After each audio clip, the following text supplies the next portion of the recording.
Rocco Williams, defensive back. This is RJ Moreno, running back. This is Noah Drum, wide receiver. This is Mason Meyer, defensive end. This is Johnny Knight, defensive back. This is Dylan Cahill, slot receiver. This is Gage Leggett, defensive back, and you're listening to Georgetown Eagle Football on SHN Sports. Good afternoon, Georgetown, Texas. Can you guys hear me okay in the back? Everybody hear me out there? Yeah. Anybody in the very back? Knight back there by the soda fountain. Can you hear me, man?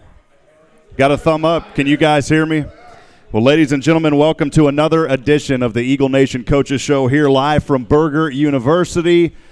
We are about to get started. Thank you all for coming out tonight and supporting your Georgetown Eagles. Well, as we jump into it here, of course, at home 2 weeks ago, doesn't it seem like it was such a long time ago? 2 weeks ago, Georgetown at home defeating South San Antonio 45-25 back on September the 14th. Improving to 3-0. Let's give a round of applause for your Georgetown Eagles, now 3-0, folks.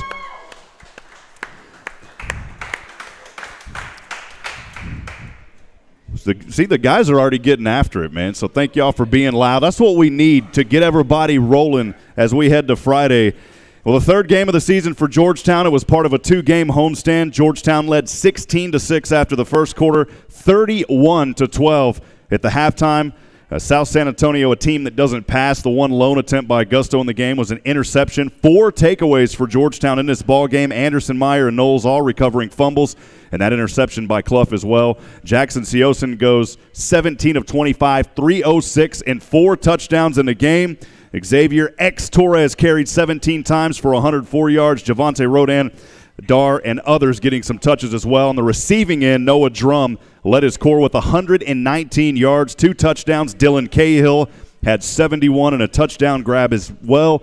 And Xavier on the receiving end with 50 yards. Let's go ahead and welcome and bring up Georgetown head football coach Jason Dean. Give it up for your head football coach, friends.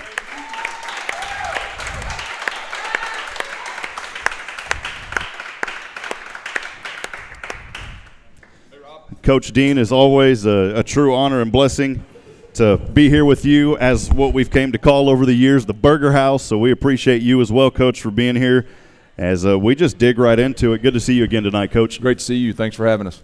Well, Coach, as I talked about, the offense doing another phenomenal job, the third game of the season for the Georgetown Eagles. It seems like it was a long time ago. 2 weeks ago, we had the bye week. We'll talk about that in a little bit. But, Coach, first of all, again, congratulations on the win against another tough 6A team here in the preseason, as if you will. Of course, non-district. Can you start with your thoughts on the Eagles' defense? You know, there was 4 takeaways in this game, Coach. You bet. You know, again, you guys have heard me talk about this for the last 3 years. You know, anytime we can win the turnover battle during the game, I feel like our chances are pretty good, you know, coming away with a win. Defense played outstanding. You know, I think, Rob, we are, you know, 3 games into it, I think our defense has given up about our starting defense has given up about 3 touchdowns, you know, so that you got to be pleased with that. You know, obviously I told you guys leading into the South San game that they were really heavy in the run. You know, that held to be true. I think they attempted 1 pass and we intercepted that one, you know, a couple Friday nights ago. So just really, really proud of our guys and our staff defensively being able to stop them what they needed to do. And I was going to ask real quickly, sorry, Coach, if y'all could turn down the music here in the Berger House, if you guys don't mind. Thank y'all so much. You mentioned something, Coach. You talk about only allowing 3 scores, and I had accidentally said a couple, you know, our last coaches show, I said the defense allowed 2, and one of those was a kick return, so you don't count that one. So, ladies and gentlemen, you know me, I like to get the crowd into this. Let's give a round of applause for that defense so far this season. What a great job by those guys as well. Man, Coach, the clapping is loud tonight over here with these guys, Coach. Got some good clappers. That's good, man. Well, on the offense, of course, 4 touchdowns by Jackson Seosin. I touched base about that a while ago, Coach. The offensive line looked solid and allowed a double-edged sword attack, really, if you look at both the running and the passing game. Your thoughts on how the offense played against South San? You know, this is something we visited about, too, you know, the last few weeks. I really felt like that our offense got untracked. You know, there 2 weeks ago against South San, it was good. To see our passing game, you know, do as well as it did. I thought our running game was clicking. I think our starters, when those guys were in there, I think we might have punted twice, you know, for the night. So it was really good to kind of see us clicking on all cylinders offensively, doing what we knew we could do, coming in. But again, if you go back to 3 weeks ago in the Waco High game and even maybe in the first half of the Abilene Wiley game, really struggled with things that we had to clean up on our end. It wasn't anything our opponents were doing to us, lining up incorrectly, running the wrong route, a drop pass here and there, a missed assignment blocking here or there. Really keeps us from being as efficient as what we want to be offensively, and we did well, against South San. Especially, Coach, talking about putting up 31 points there before half. That's a great first start there for the Georgetown Eagles versus that game. Well, of course, you already talked about it, and we talked about it the last show as we just talk a little bit more about this previous game. The South San Antonio team, a team that doesn't pass, that coming into the game. Kind of a rhetorical question, but that really helps plan the attack on that team, correct? Well, it does. Again, talking about them, leading into that week, I reminded you guys that we would have to have somebody on the dive, somebody on the quarterback, and somebody on the pitch on every single play. So it was an assignment football night. And again, I really thought our guys did a good job of playing assignment sound football to be able to take away all three of those options. Well, Coach, you just mentioned, too, and we talked about it, a team that doesn't pass. We've said it several times, but a South San Antonio team that only threw that ball one time, and the one time they did throw it, it was intercepted. Can you talk a little bit more about your defense and how well they played in this game? You bet. Again, I think that defensive line, those guys, it starts up front, and got two returning starters, all district players with Tyler Knowles and Mason Meyer in that group. Both the Cummings brothers coming in there, Hardgrove, doing a great job in the defensive line. And then, next you go back to the linebacking core. Taylor Beal continues to play really well inside. Matt Anderson doing a great job. Johan Salas, Jack Sheeneman, those guys doing a really good job. And then you move back to the back end in the secondary. When they did decide to throw it, those guys are ready. And obviously the secondary guys were big run support for us there as well. Gage Leggett and Nick Petter, Johnny Notch, Taco, all those guys doing a great job there in the back end. So, anytime, Rob, you can play good defense. If you can get the run stopped, it makes people do things they don't want to do. And, I think that certainly held true, there last Friday night. Coach, and important to get a victory going into the bye week. Just some quick final thoughts on that South San game coming before the bye week started. Sure. Just like you said, going into our bye week on a positive note was really good. We were able to concentrate really hard on our grades, in the bye week, which is really important. Making sure that all of our guys remain academically eligible. Our grades end this coming Friday, so here in just a couple of days. So, you have to work really hard on your grades. And then just allowing your bodies to get healthy. Again, I encouraged our guys. You'll never hear me say this. And I told our kids, man, I want you to sleep late, on Saturday morning. I want you to sleep late. I want you to lay around and wait, watch college football, there on a day off. And I want the bodies just a chance to rejuvenate, a little bit, getting ready to go into this district schedule. Well, Coach, you talked about something. How many of you guys out there as adults can relate to sleeping in on Saturday? Would you like to do that? Can I see a show of hands? How many? Not many, just a few. Coach, absolutely. That's the way it goes, and these guys out here doing a phenomenal job. Well, Coach, as we look ahead now, talking about a very tough team, a 4A team at Stephenville, the Yellow Jackets, playing at Tarleton State at Memorial Stadium, a stadium that's under renovation. In fact, the grand opening, I think, will be the night of that game as far as the renovations go, according to their website. And so that'll be a freshly updated, renovated stadium there, only about a 2.5, 3-hour drive. Again, a 4A team, the Yellow Jackets 2-2. But they've played some tough opponents, Coach. We'll talk about that here in a little bit. They came in to their last game versus Midlothian Heritage, ranked number 5 in the AP 4A Division I rankings. Unfortunately, though, losing their last game, of course, their starting quarterback, Cole Stanley, suffered a pretty rough ankle injury in the first quarter. He's expected to miss 6 or 8 weeks. So before we go any further, of course, wanted to let the friends know there in Stephenville, our thoughts and prayers definitely with that young man and hoping for a quick recovery for him. But now their backup quarterback, Cade Renfro, he came in after that first quarter, a junior as well. He went 18 for 31, 245 yards and 2 touchdowns. First question, Coach, before we really talk about this, is this a team that Georgetown's played before? Not that I'm aware of. If it has, it's been a long time before I came into the mix. But Stephenville's got a very tradition-rich football program. I think they won 4 or 5 state championships back in the '90s. Just did a tremendous job. Got beat.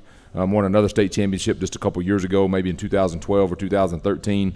Got beat in the state semifinals, last year. I think they may have 8 defensive starters back off of that team, 7 offensive starters back off that team. So just a very tradition-rich program, a football town, no question.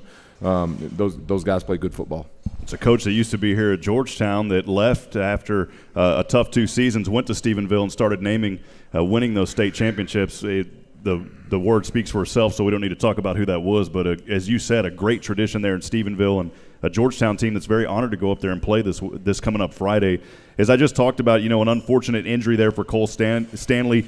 They've got a solid backup quarterback, is just from his play and his game coming into that position as a junior, and Cole Stanley also a junior. But you talk about a number 1 and a number 2 quarterback who can come in and play at a very quality level. With that quarterback coming in, Coach, with the backup, what will Georgetown have to watch out for on this team, specifically on offense, and other players to keep an eye on? Sure, number 45, the running back, is kind of what it revolves around. I think that kid rushed for close to 1,800 yards last year, several touchdowns.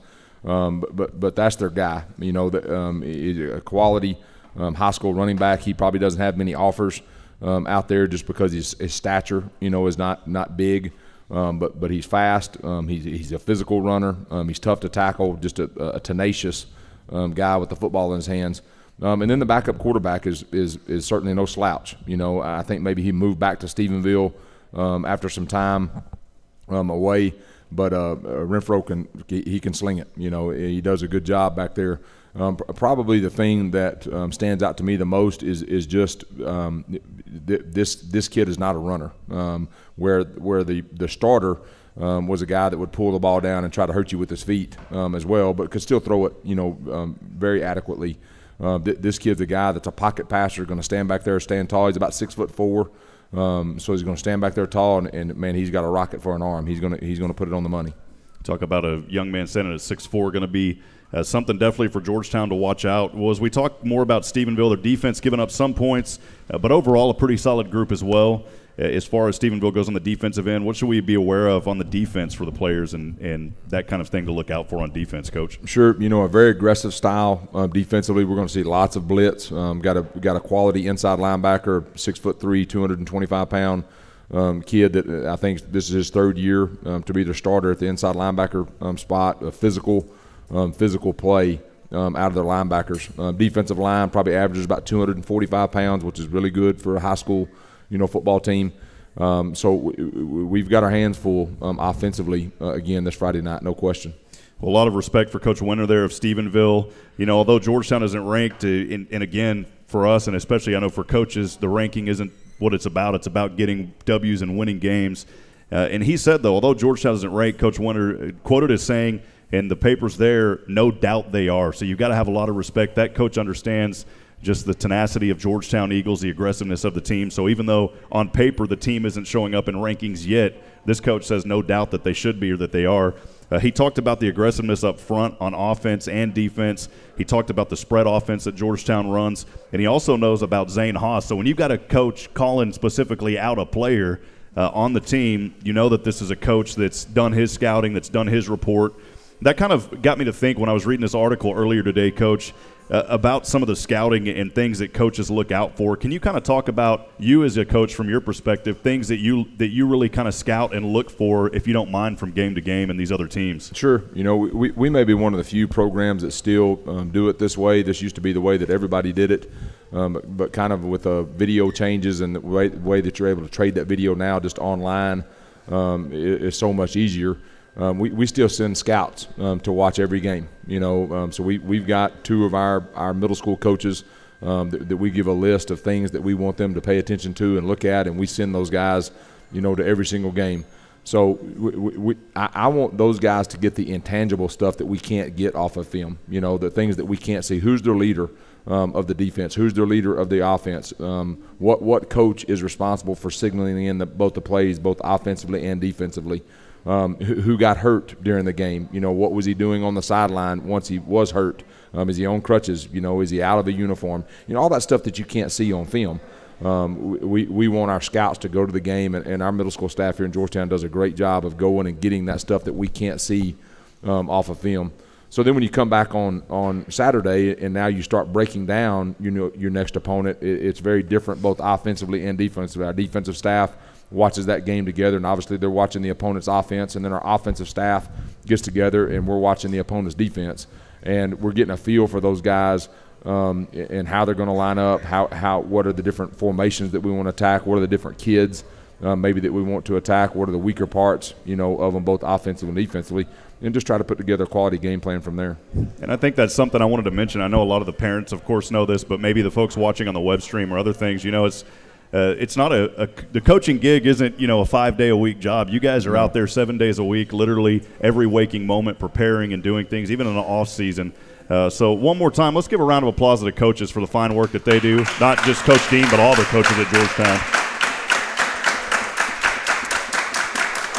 Well, Coach, we talk about a Georgetown team currently 3-0 with this last non-district game to go. Can you provide your thoughts so far, just some areas that you may be pretty satisfied with at this point in the season? I know we're still early. We've still got one more game and then district play, but you're kind of level right now of where you're at with the team. Sure. The things that we're doing good, continue to play good defense. We're having success being able to stop the run, which is important. I think our tackling has continued to improve and get better each and every week. We talked about how difficult it is to practice live tackling, just because you don't want to hurt your own team, during the year while you're doing that. So something that we worked on during the games. I think that continues to improve and get better. The kicking game is still not where we want it to be yet, but it is improving. Each and every week we can see improvements in our kicking game. Last week I thought the big jump came in our punt game. When we did have to punt, being able to get down the field and cover those well, making sure that the punt was to the side of the field that we were expecting it to be, and it seemed like that went well. The things that we still are not doing good, I would like to see us continue to be more consistent offensively. I think that's what our offensive kids would tell you has been the battle cry throughout our open week and throughout this week of practice, is that we just want to be more consistent. And then our kickoff coverage is still not where it needs to be yet. We're giving up too many yards to our opponent in the kickoff game. We've continued to work hard on that this week and continue to tweak that and make that better. Well, Coach, just a couple of final questions here. We went through the bye week. What really happens during the bye week for the players, and does it really cause any speed bumps? I know there's some coaches that say they really don't care for the bye week, and others say, yeah, it's a good time to rest. Kind of your thoughts on that, and does it cause any speed bumps for you guys? I don't know that it causes speed bumps if you approach it the right way. We want our kids to rest, during that time. We still practiced, all 4 days that we had them last week and did well. We work on a conditioning, the same as it was, but it's just a different kind of practice. We make sure that we stay up during that time. We don't want anybody on the ground, just to not get injured, and then the thing that I mentioned earlier, probably the most important, is it's a great week to work on our grades, and that fell just at the right time, for us this year, being able to work on our grades as much as we have the last week. Well, Coach, finally, just the last question here. Appreciate your time. The current health of the team, after practices, after these games, kind of a quick overview, current health of the team and how practices have been going, and final thoughts, Coach. Sure. Our practices have been really good. It's nice to feel the little cooler weather, outside. We've been waiting on that now for a couple months, and it feels like it's finally going to set in for us. The overall health of our team, we don't have anybody, right now that's missing game opportunities because of injury. So that's been a blessing, no question. Awesome. Well, you mentioned the weather. I talked to my brother earlier. He's up in McKinney. He called. He goes, man, it's 65 degrees and I'm freezing. So that's when you're in Texas, when it's 65 and cold. So, well, Coach, good luck on Friday. We're looking forward to the trip up there. Safe travels. Once again, our prayers will be with the Stephenville folks there and the quarterback that suffered that ankle injury. So best wishes and hope you get well very soon, young man. Let's give it up for Georgetown Eagle head coach Jason Dean, friends. Thank you, Coach. Thank you, Rob. Appreciate it. Thank you, Coach. Man, we got clapping, we got chanting. See what happens when these guys show up? It just makes it more dynamic. So thank all you guys for showing up tonight. Well, friends, as we move into our third segment, Every week we feature an offensive and a defensive player of the game. Please join me in welcoming right now the SHN Sports Georgetown Eagle Defensive Player of the Game, the defensive tackle, number 90, Tyler Knowles. Come on up, Tyler.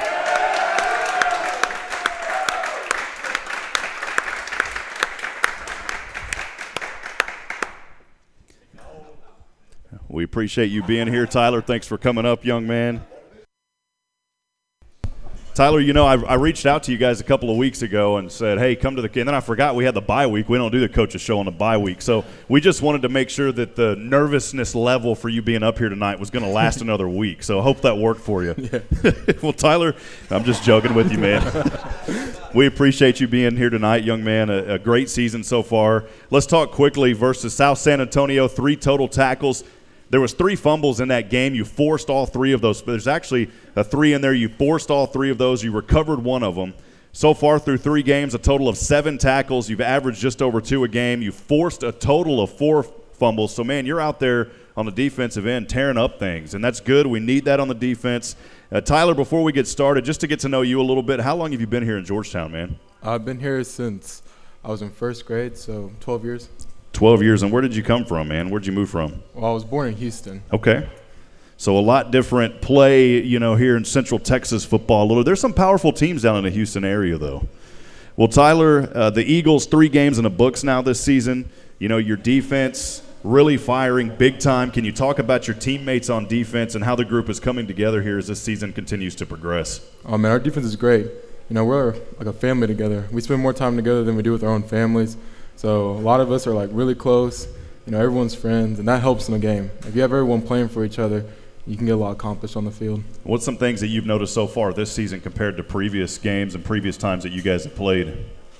We're just playing together. A lot of guys, we have any selfish players. That's a big difference between us and I'd say another team, or like other teams in our district, is there's no guy out there playing for himself. Everyone's trying to do the job for us to win and make sure we're all doing great. Well, Tyler, you knew coming into this game, South San Antonio, the quarterback, it's a quarterback that doesn't pass. And, again, not putting the young man down, but the one and only time he did, and he's a great runner, though, but the one time that he did pass, it got intercepted. Can you talk about the pressure? Because we talk about those takeaways in this ball game, not only on the ground, but the one through the air. Can you talk about the pressure that you guys put on that South San offense all night? I mean, going in, like, we were ready for them. We knew they were a little smaller up front than most teams we had played, so we knew we could get after them with our size. And so we just tried to, like, put pressure on the running back mainly because we knew they weren't going to pass the ball very much. And like the one time they did, we could tell they weren't ready to throw the ball, as you see this interception. Well, you know, for us broadcasting, it's very rare that we see a team. In fact, that's the first time I've seen a team that hasn't passed really hardly at all. You know, normally it's a two-edged sword with a lot of the games. Of course, you want your running game to lead to everything else. They thrive on the running game. Have you personally ever played a team that doesn't pass this much, and really what did that feel like for going up against a team that you knew wasn't going to pass? Have you ever played against that before, and if yes or no, what was it like playing against that team who primarily ran the ball? I mean, we haven't played a team that primarily ran the ball since middle school, whenever quarterbacks generally throw that much. But going against a game like this, knowing they're going to run the ball, it's exciting for someone who's a run stopper, which I am kind of as a defensive tackle, like just trying to get in there and plug holes and make sure that running back can't get free. Well, as we continue to talk to our player of the game, Tyler Knowles, here on defense, you're coming off of a bye week. Tyler, what goes on during that time? We talked to Coach, you know, he talked about resting and things like that, but from your perspective, what goes on during the bye week? I mean, mainly recovering, you know. We're 3 weeks in, the body's getting a little beat up, so you're trying to, you know, heal injuries, get back, you know.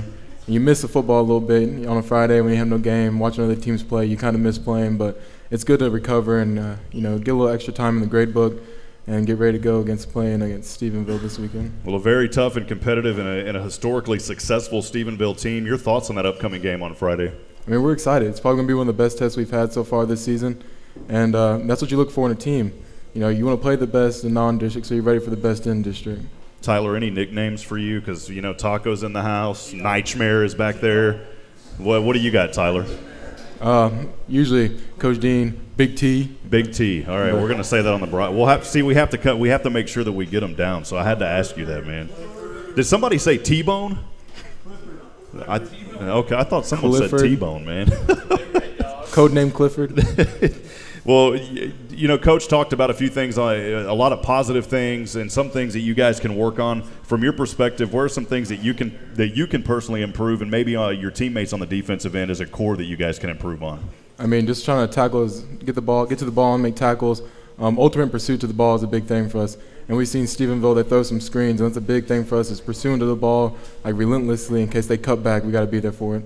And that's something we all got to work on. Well, Tyler, as we continue to chat here, a few more questions. Talk about the expectations as the season continues on. Of course, you guys want to keep winning. Your expectations and the team expectations as the season progresses. I mean, the big expectation is to win. And that's all we want to do is, you know, however we can do it is get the dub at the end of the day. And, you know, get closer as a team always, but we're pretty close right now. So. Well, you still got to play a very tough Stephenville team. We don't want to look too far ahead, but as district play approaches, is there any kind of anxiety or anything in a positive way too maybe that you guys are starting to get really amped up for district play? I mean, of course, you know, those are the guys we want to beat mainly. Like, if we talk mess all year to them, like Hutto and Cedar Park, we want to beat them. Those are the guys we're going after. Tough guy, man. I like this. That's the way to do it. You got to get the dub, man. We had a couple of claps back there. We'll get them here in a minute again. Tyler, as we ask a few final questions here, some of your influences, maybe one or if you have multiple, some of your role models growing up that you'd like to mention. I mean, watching football growing up, I wear number 90 like Ndamukong Suh wore when he played for Detroit Lions. And that's a big role model, just someone who's relentless, like never stopped, went as hard as he could, was never the nicest guy on the field, and that's what you got to look for. He's a pretty nice guy up here. I'm getting intimidated, man, Tyler. I'm just joking, man. You know what? You guys on the defensive end, you play tough ball. You go out there and you take care of what you need to do. And I talk about those 4 fumbles that you forced this year so far. You know, in that game, all 3 of those fumbles, you forced them. What is that like on the defensive end? You know, you're putting through that toughness and the mental toughness, but then it transitions to a physical toughness. Talk about that on the field on the defensive end when you're able to get a strip like that. I mean, I really got to thank the weather for that game. You know, a wet ball really struggled with them. You know, being able to knock it loose is pretty easy. But I mean, we work a lot in practice on getting the ball back for our team. A little turnover just trying to fill that up. So you do whatever you can, get the ball back for offense, and let Jackson Seosin take care of the offense. There you go, man. Well, as we continue, just a couple of last questions here. You know, you're a senior. It's got to be a bittersweet year. Anytime it's your senior year, something to really look forward to and really work hard throughout the season. Just talk about your senior year and kind of your future plans at this point, what's going through your mind. I mean, right now as a senior, I'm trying to enjoy every moment I have playing football with these guys. You know, a lot of us been playing football since we were kids together, so you're really just trying to, like, embrace all of that.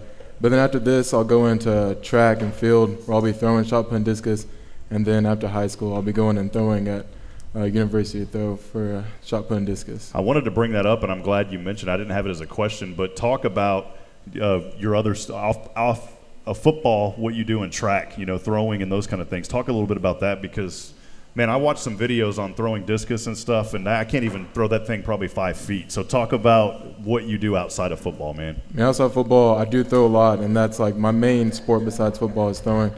And all that is you know, as a kid I was a little bit bigger, so I got into it just because it was a big guy thing to do is to throw. And so I did that, and then I fell in love with throwing. You know, just throwing something far, to me, was the coolest thing. And then I realized, you know, as I got older, I was getting better and better. Once I realized that maybe I could go to college for this, like I could really commit myself to it. And it's a lot of technique, a lot of footwork, and it's a lot of time in the ring that you know, takes place. But it's just like football. You got to keep working if you want to get better. I think it's cool you brought that up because you mentioned, you know, you think some of these other sports maybe not as tough as football, but especially in shot put, just watching the technique and things like that, it's a lot of footwork, like you said, and so something very admirable that you're doing there on the side as well. So, well, finally, the camera's right there on you, man. It's been on you all night. Who do you want to send a shout-out to? A little love tonight here from the Burger House, man. I'll give a shout-out to Colby Cummings, Mason Meyer, Connor Cummings, Hargrove, and all the D-line guys. Awesome. Well, hey, ladies and gentlemen, let's give it up for this young man, Tyler Knowles. Tyler, we appreciate you, young man. Thanks for being up here.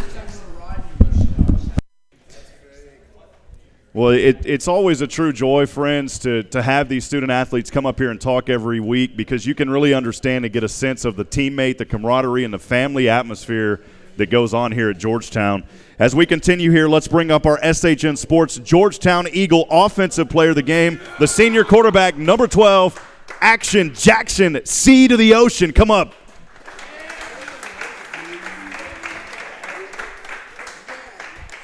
Jackson Seosin, always great to have you, young man. Thank you for being here tonight with us.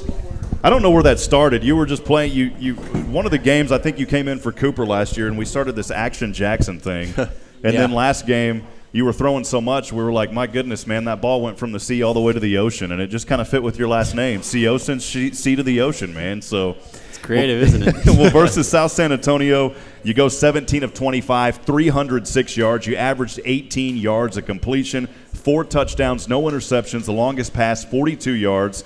On the season now, if we look at all 3 games, Jackson 51 of 88, 662 yards. That's over 220 a game, 7 touchdowns, 1 interception. Before we dig into the game, let's talk a little bit about you real quick, Jackson. You played some games last year as a junior under Cooper Bell. Can you talk about just, first of all, before we talk about that, really, how long have you been here in Georgetown? I've lived here all my life, just born and raised. So you've grown up with a lot of these guys. You played football with them a long time. And yes, sir. That's got to be a huge factor as you continue to develop and gel with these guys as you go on, something very positive. As we talk here, you know, I just mentioned that you played with under Cooper Bell. Can you talk about that backup role last year and really what helped you to move into the position this year starting as a senior on varsity? Well, last year I was always prepared. I always had to train like I was the starting quarterback to stay ready just in case the worst happened to Cooper. If he got hurt, I was ready to go in right away. So just the training that took place got me ready for this year, and I've just continued to train, be the best I can.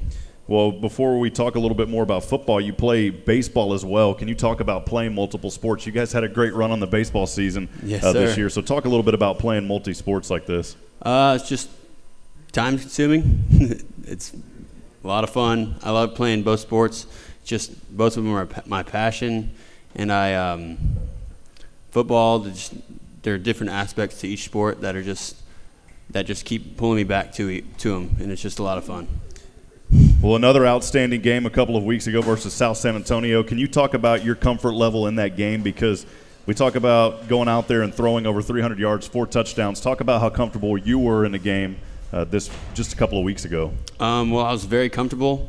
I was mentally prepared. Coach Beatty talked to us a lot, told us to make sure we were ready for the worst, which was the rain, and we were.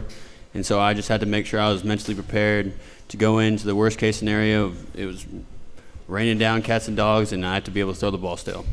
You know, some of the players, you talk about quarterback, running back, a lot of the guys that you hear the names more often than the linemen. And if you talk to a lot of the linemen, they'll say, hey, we don't really want to be mentioned as much because we're doing our job out there, but we do want to give them credit because without your offensive line and those big bodies up front, you guys wouldn't be protected. Your running back couldn't find the gaps that he needs. So can you talk a little bit about your offensive line enabling not only you to pass, but you to carry the ball? Talk about the offense early on here through three games. I've just been really proud of the offensive line. They've held steady through all three games that we've played, and so we've needed them more than anyone. And when the receivers or the running backs aren't there, the O-line's going to take care of business. How many O-line is in the house? Can you guys raise your hands?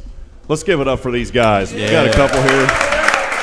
You know, we want to make sure that these guys, they get their due credit because these guys are out there doing, like I said, and you talk about it, it's all about family, and when you've got your line protecting you, huge opportunities will happen, and we're blessed here in Georgetown to have a solid line. Yes, sir. Well, you travel to Stephenville on Friday coming off of a bye week. As I asked Tyler, how does that bye week affect you personally, and what are some of the things that you do to get prepared for the next game coming up?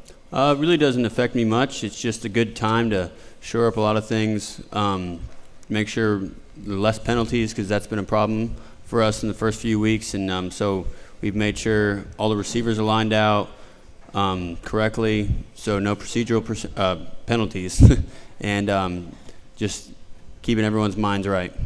Well, this travel coming up, not too far, you know, just a couple of hours, 2.5, 3 hours or so. What goes through your mind as you guys are traveling and preparing to get ready for these road games? And this one's going to be I believe the last farthest one that we've got this season. So talk about just being away from home and what goes on in your mind when you're traveling to a visitor's facility.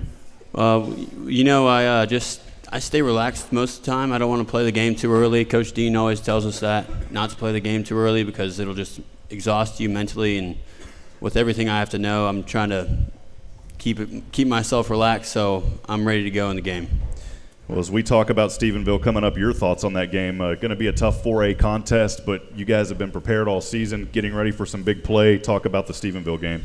Stephenville's, they're going to be good. I mean, we're expecting them to be really good. The defense is going to be strong. So we're just going to we're prepared all week, so we're going to be ready for them. Well, as we dig into a few more things here, just as far as you on a personal level, where do you feel like that you can improve on this season, and then the rest of the offense? Just keeping everything consistent, all my passes, not throwing them high like I have been on a few, and making sure I stay even keel during the game, not too high, not too low, just on a level plane. Well, we've already talked, of course, winning the expectation. Any other expectations for you guys as the season progresses? You know, as winning district, as that came across y'all's mind, is there any talk of that or just getting out there and winning every game that you play? We just take it one game at a time. One game at a time and take dubs. Well, you've always had a lot of great people around you here in this community, just as all of you guys have. But can you talk about some of your influences, role models that you had growing up? Definitely my mom and my dad. They've raised me to be the kid I am today, and I think they've done the best job they could do, and I appreciate them so much for it. I was hoping you'd say my girlfriend because she babysat you. Oh yeah, that's man. true. So see, I was trying to get Jackson to say it. Sorry, Bridget, I tried. Well, talk about, Jackson, some of your future plans. You know, here your senior year, what's going through your mind? Some of the future plans that you've got going on. Well, I'm looking to play football or baseball somewhere in college. I'd love to play at the Division I level, but anywhere that would really take me. I'd love to play either sports, possibly both, one way or the other. Awesome. Well, as the camera's on you, just like Tyler, right here in front of you, who would you like to give a shout-out to tonight? Send a little message to someone out there. All right, let's see. Shout-out to my mom, Jonathan, Noah, Taco, Tommy, Ethan, Alex, Colby, Connor, Braden, Mason, Kevin, Tatum, Coach Dean, Chris, and Corey. Awesome, man. Well, we appreciate all you guys being here. And Tyler, he's a little sad back there, but he'll take care of the defense for you. Don't worry. Let's give it up, guys, for Jackson Ciosa, your Georgetown Eagle quarterback. Jackson, if you want to go ahead and stay right here, because it is the best part. If you want to stay here, yep. And we will bring up the offense and the defense. And see, I folded this piece of paper because Jackson was sitting right next to me, and the offense is still leading this contest, so I wanted to make sure that he didn't see those numbers. So we're going to bring up now, it's our section. We like to have a little fun here. It is our trivia challenge that we bring up. We do this every week. Defense, of course, last year. You guys, Jackson will be the offense. And let's go ahead and split you guys up to offense and defense. I think y'all are already doing that here, so make sure the offense is on this side, defense over here. I guess Johnny's not participating, huh? Oh, there he comes. Nightmare making his way up into the house. Xavier and Corey, please make your way to the front. I repeat, Xavier and Corey, please make your way to the front. All right, guys, so let's talk about this. The defense won this last year. Last week, the offense and the defense tied up. A couple of weeks ago, I had to leave this in here. Taco was all by himself. And, we had a good showing, plenty of support last week. But, again, both of you guys tied. So the offense, currently leading this all-important trivia challenge 3-2. I'm going to ask 5 multiple-choice questions, guys. I'm going to ask 5 of them. And you'll have about 10 to 15 seconds to answer. This is a running total, and the winner at the end of the season, the last coaches show, and hopefully we'll have a lot of them, will be presented with an amazing trophy that will continue the legacy here at Georgetown. So as we dig in, I don't want to see any prying eyes here. I got to put on my little cover here. Jackson trying to look over the thing here. No, he's definitely not. All right, so guys, this week I wanted to really throw a curveball at y'all, okay? Something totally off the wall. We're gonna talk about figure skating trivia. Yeah. It's about time. Something I know. Totally kidding. We're not gonna do that. Not gonna do that. It's total kidding. We're gonna do a little more NFL trivia, okay, guys? And then as district play starts, we're gonna really start getting some more questions from the coaches. So you got to keep coming back here.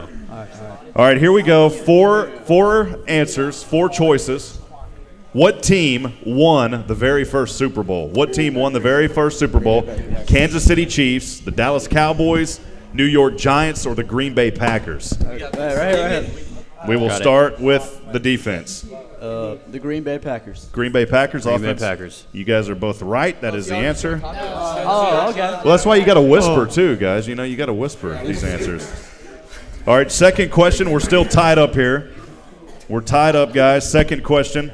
The Rams, of course, just moved from St. Louis back to Los Angeles. There's two teams in Los Angeles, of course, the Rams and the Chargers. Is that right, the Chargers? Yes. Man, I was thinking, yeah, man, I'm out of it. I'm, again, asking questions I don't even know the answer to. Well, before St. Louis, what city did they play in before St. Louis? Houston, Orlando, San Diego, or Los Angeles? What team did the Rams first play in before Houston, Orlando, San Diego, or Los Angeles? I'll give you guys 5 more seconds. Y'all ready? We'll go with the offense first. L.A. L.A.? L.A. L.A., all right. 2 questions down, too easy. They're going to get tougher, guys. We had to get you guys started. All right, here's a tough one. Thanksgiving and football. You know, we're just a few months away from Thanksgiving here. Thanksgiving and football, they pretty much go hand in hand. Which of these processes takes the longest? Which of these processes out of these 4 answers takes the longest? Watching an NFL doubleheader, keep in mind how long does that take? Cooking a 14-pound stuffed turkey, keep in mind that. Digesting a Thanksgiving turkey for dinner, how long does that take? Or thawing a 14-pound turkey. Keep in mind, you guys may have seen a turkey sitting around for a while. We'll let the defense go when they're ready. 10 seconds. 10 seconds. We're continued to be tied up here in this all-important trivia challenge.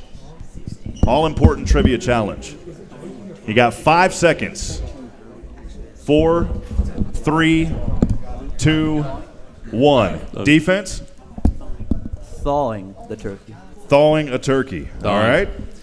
Offense? Thawing. Thawing. You guys are both wrong. It was digesting a turkey for dinner. See, I threw you off because I said, think about how long it lays. See, you. All right. So far, nobody is pulled ahead here in this trivia challenge.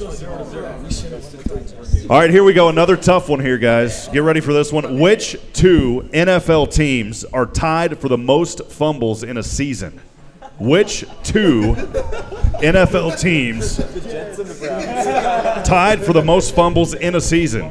New York Giants and San Francisco, Seattle and Minnesota, Minnesota and San Francisco, or New York Giants and the New York Jets? Can you read those off again? Yeah, and it may not be as obvious as you guys think. That's just a little hint. Which 2 NFL teams are tied for the most fumbles in a season? New York Giants and San Francisco, Seattle and Minnesota.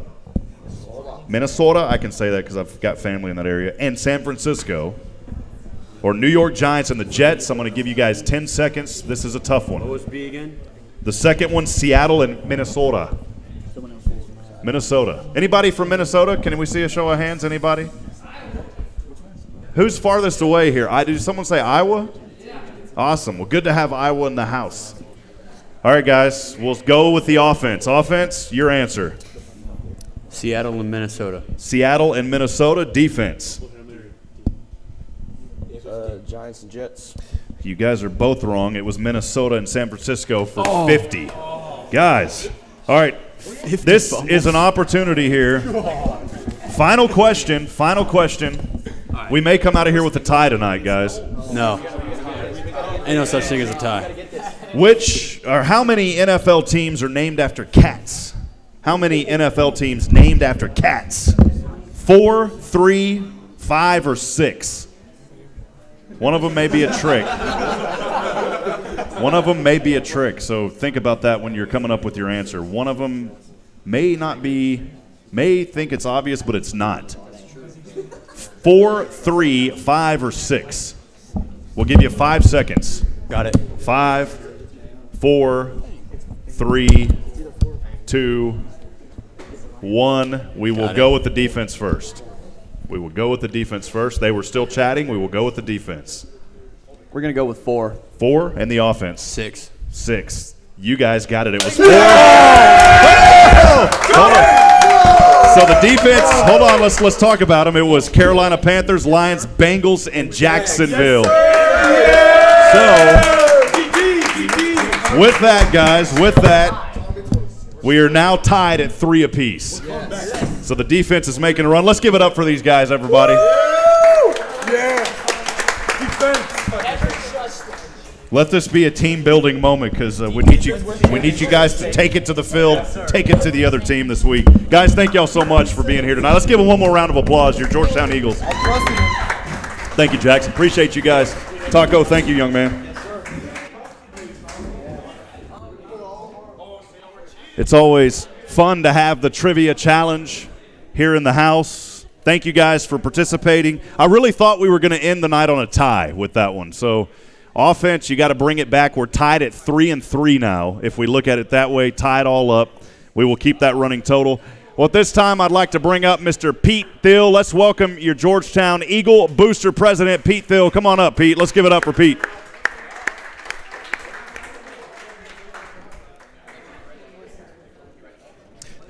Hey, and I wanted to mention, not, singling anybody out, but Linnell Hargrove in the house. She works for my insurance agent. Thank you, Linnell. And thank you for all the fine work that you guys do over at the State Farm Agency. By the way, for those of you that don't know, Linnell Hargrove is not married to Todd Hargrove. That's a total different Hargrove. So I wanted to make sure folks knew that, Linnell. So thank you for being here tonight. Well, Pete Thiel here from the Georgetown Eagle Booster Club. Man, you guys always doing some great work. Pete, you weren't here a couple of weeks ago. R.J. Tingley was in the house. Yep. And, he did a pretty good job. So I heard that. I want to give it up for R.J. But, Pete, let's talk about what's going on at the Booster Club. You guys have been doing some great things, tailgating. Talk about it. Yep. We are super excited to see as many people as we have here today. We got this restaurant. If you can't see it, if you're online, it's packed. It's great to have this many people supporting this many kids involved. It's, again, one more thing that makes Georgetown great. Coming up this week for the game in Stephenville, tomorrow night we have JV games at Georgetown High School at the Georgetown Athletic Complex. We have games at 5:30 and I believe it might be 5 and 6:30, and then the freshman teams will be playing up in Stephenville, and I think those games are 5:30 and 6:30. Not sure on that. I believe sometime around there. Yeah, but the freshmen play in Stephenville. JV will play here in Georgetown. Friday morning we have taco breakfast for the boys at 8 o'clock at the school, where Coach Dean gives just a little inspirational video, and the boys have breakfast. There is no pep rally this week. We'll be tailgating up in Stephenville at Heart 8 Barbecue at 5:30. Heartache Barbecue. Bring the Nexium. Bring the Zantac or whatever it is. I Heart take 2 Heart Nexium 8's great. a day. Heart 8's great. And so that's what we have going this weekend. And talk a little bit more about that tailgate. Heartache Barbecue, what time again? 5:30 at Heart 8. If you go on the social media pages for the football team, we have the schedule posted on there, an address, so you can put it in your phone and get there. But 5:30 is the time, 2 hours before game time. And Pete, you brought up something great that I specifically wanted to mention tonight to everybody. GeorgetownFootball.com, full of a lot of resources. Yep. And some great things going on. Videos are posted there and all sorts of things. So we do the fan stand. Shout out to fan stand. We post the video they put online each week. And we have rosters. We have our schedule. And then we have the coach's weekly direction on there. So each week, Sunday evening, coach will send out a day-by-day. If you have a player, freshman report at 8 o'clock. Then after school, they'll have this. So the whole coach's direction is posted on there so everybody can see it in case you can't access your email. Awesome. And for anybody out there watching, anybody in the audience, hey, by the way, is there any first-time guests in here tonight? I think Linnell's a first-time guest. Quite a few. Let's give the first-time guests a round of applause. Thank y'all for being here.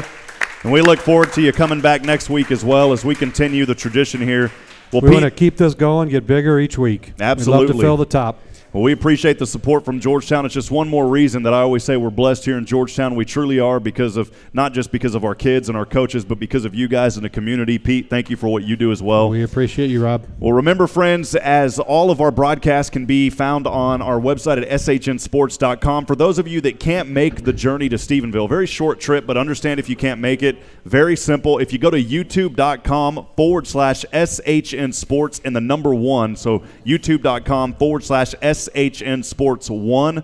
Please make sure to subscribe to our channel. You will get alerts as soon as we go live. We've switched to YouTube this year as the platform. You can watch it on Roku devices, any smart TV you've got that has YouTube. It makes it so much easier to watch. I believe we have linked to that on our website, on our Booster Club website. If we haven't, I'll talk to Mark Ramos and make sure that we do that so people can click on that to get to the broadcast.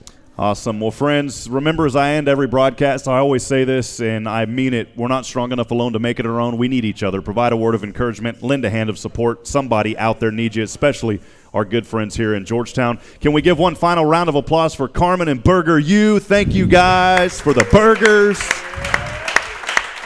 It's my favorite time of the week besides Friday. So, friends, we'll catch you up at Stephenville. Again, kickoff up there, that game. 7:30 at Stephenville Memorial Stadium, the newly renovated Memorial Stadium. So come on, check it out. We appreciate our friends in Stephenville, Tarleton State University. We will see you on Friday. Take care and have a good week, everybody. Thank you.